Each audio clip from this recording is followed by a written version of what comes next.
I'm not crying. You're crying.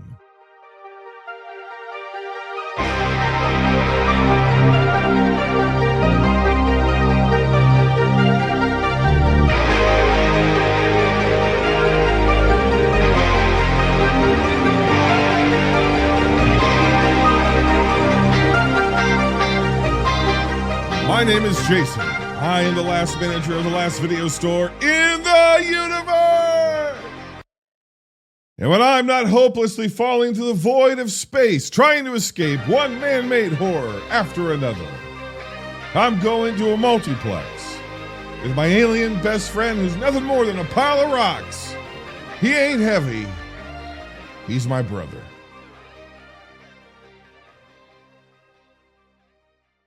They made a movie. I'm going to talk about it on the internet for strangers. Before then, I have to answer a question from strangers that I get asked all the time, and I have yet to answer. A little while ago, I was like, send me your questions. I'll answer them. We'll do a mailbag. I never did. I think I did part of one. I don't know. But I got one. It's a good question. And I think my answer is deemed as heretical, so it's the perfect time to answer it. And it was, how do you organize your personal movie collection? I find myself collecting more and more 4K Ultra HD Blu-rays today than I do VHS tapes. Mostly because of the consolidation of media. I'm not going to talk about that today. It's enough of that. But there's some movie studios that I think are going to go by the wayside, and potential archival divisions I think are going to go by the wayside. Potentially. And so it's nice to get these movies while you still can. And there's been some fabulous physical media sales here in the spring, early spring of 2026 as I record this. So I've been picking up a lot. It's basically, 3 for the price of 2, 3 for the price of 1 sometimes. So that's pretty great, especially when you're talking about Ultra HD, which the price of those, I feel like they've gone up. And everything's gone up. So, I've picked up a lot of 3-4 films here or there, and I have to reorganize them. I actually had to buy a whole new shelf. This is riveting material. I promise you, I'm going to get to Project Hail Mary, spoiler free here in a second. But, and when you get a new shelf, you face a dilemma. How do I organize these now? For the physical media hunters in the world, a lot of people organize via the label, the boutique that put them out. Okay, these are all of my Warner Brothers films. Some people hunt and collect specifically for directors. These are all my Scorsese's, these are all my Tarantino's, these are all my Sergio Leone's, these are all my Mario Bava's, whatever, right? And put those in alphabetical order. Some people do the label, then the director. Some people do the label, then the movie title. I'm much more simple than that. To the movie title. And for some reason, that bothers people. I used to do genre. So I would determine the genre of the film, then the movie title. And that's how I organize my VHS tapes, because I feel like that's the best way to do it. As a video store weirdo, I feel like that's the closest to at home as to what I can replicate from, say, the last video store in the universe. But I don't do my physical Blu-rays from that because they're from a different era. There's no Ultra HD sitting in your mom and pop video store in 1981. I mean, if there is, it's an accident, and it's because of a wormhole I created. My bad. But so I just do it alphabetically. That's how I do it. How do you organize your physical media? That's the question of this particular instant reaction, which is spoiler free. What are instant reactions? You've been on the internet. You know what they are. I've been doing them for 10 years now. Now everybody does them. Did I invent them? Probably. Time travel. Time dilation. It's a hell of a thing. I think I invented most things, including war. It's crazy how that works out. Anyway, Project Hail Mary. Have you ever been sitting somewhere outside in the sun, for instance, on a beautiful, balmy 68, 72 degrees Fahrenheit, of course. Those are freedom numbers, by God. And you feel the cool breeze blow across you. and you're enjoying a tea, a coffee, a beverage, a drink, a seltzer water, whatever it is, an egg roll, whatever it is to your pleasure, a bowl of pho, whatever. And you realize how badly you needed it. Or have you ever gone to lunch with a friend and you realize afterwards how badly you needed it? You thought you were doing fine. There's something about how you feel afterwards that you realize just how not good you actually were. Same with like a massage or maybe a workout.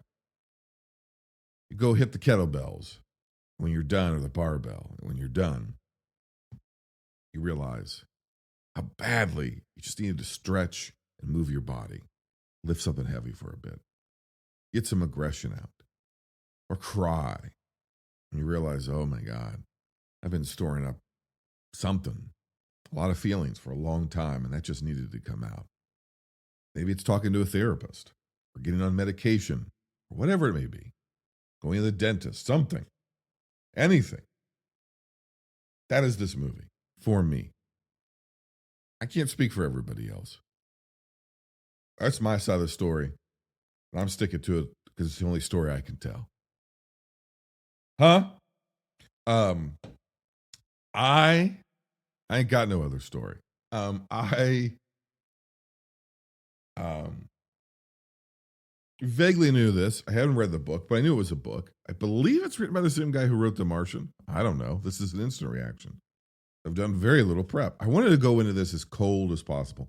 I knew Drew Goddard was involved, and I like a lot of Goddard stuff, up to and including his original run on Daredevil back in the Netflix days. And so I'm like, okay, that's it, right? Ryan Gosling, I like him. I still think he should play Booster Gold. Shout out to my boy from Real Spoilers. You know who you are. Answer your DMs, goddammit. Anyway, I still think he should play Booster Gold. I think he'd be perfect for it. Anyway, so I know he's in it, and I vaguely know it's about him making a friend in outer space, and it's a dire circumstance for the galaxy, the universe, what have you. And so I'm like, okay, sci-fi, love it. Don't know anything else about it. The first 5 minutes, this film fires up, and the filmic cinematic quality of both the wide angle lens choices, the shots. I saw it in XD, which is the closest to Limax that I can get near me, in one of these chairs that moves around. Shout out Dr. D from piecing it together. So I'm floating around in outer space out there with Ryan Gosling. We've been hooked up like this. Can't see it, but I got my fingers crossed since Mickey Mouse Club. That's how far back we go. I watched that motherfucker in Are You Afraid of the Dark? Anyway, so I'm floating around, goosebumps, I think. Actually, I'm floating around in outer space. Chairs moving around. Got this wide format film that looks like it was shot on film. And boy, if it wasn't, god damn, do they make it look like it was. Although, all these practical sets, physical locations, I believe some actual fucking puppetry for once. Still plenty of CGI, but well done, mostly CGI. And a movie with characters about conscientiousness and connection and deprivation and decency. And wouldn't you know it, man, I just started crying. I just started to cry. And I recognized something, that the dude next to me was crying. And another person, and though my whole row was crying, we're in these fucking carnival ride seats, bing bonging around, bing bong, like ping pong balls on a pickleball court, crying.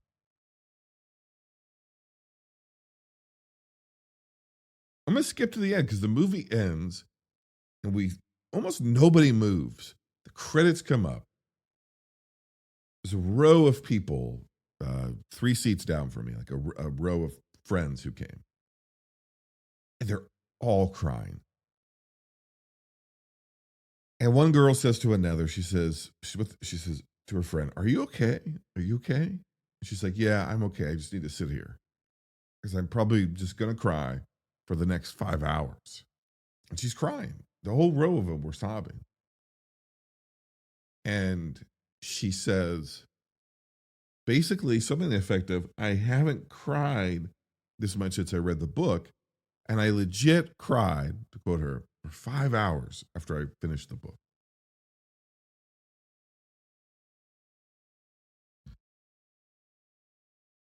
The movie's very funny. It's very funny. It's very timely. Um, Ryan Gosling, it's basically a one-man show. It's a one-man performance. Probably him and a tennis ball and a puppet.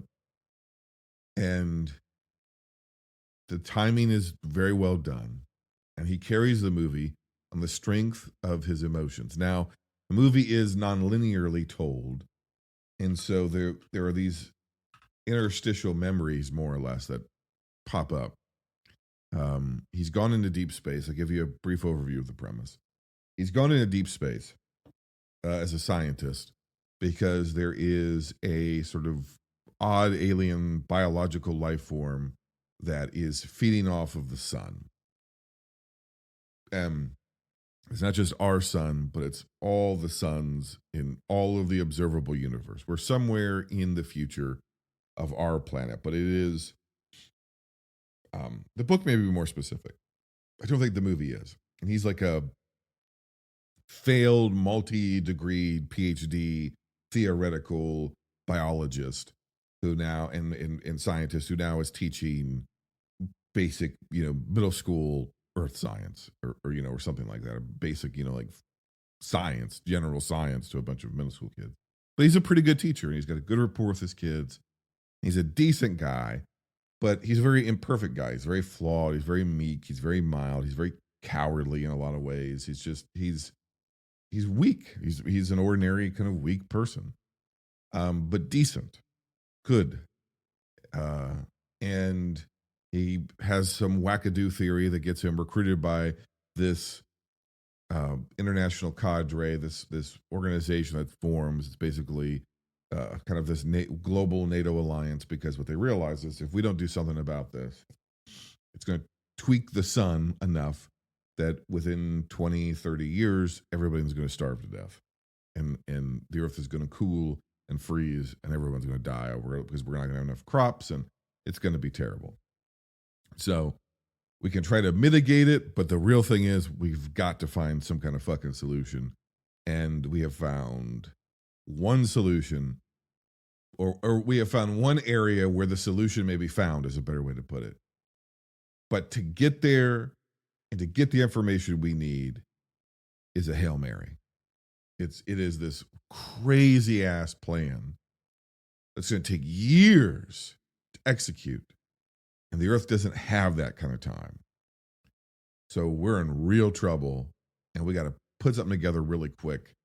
And we need you to help us figure it out so we can send people off to space. And eventually, well, we're going to need you to go with them. And so those memories come back to him in fits and starts, or he recalls things throughout the contemporary story of him in space.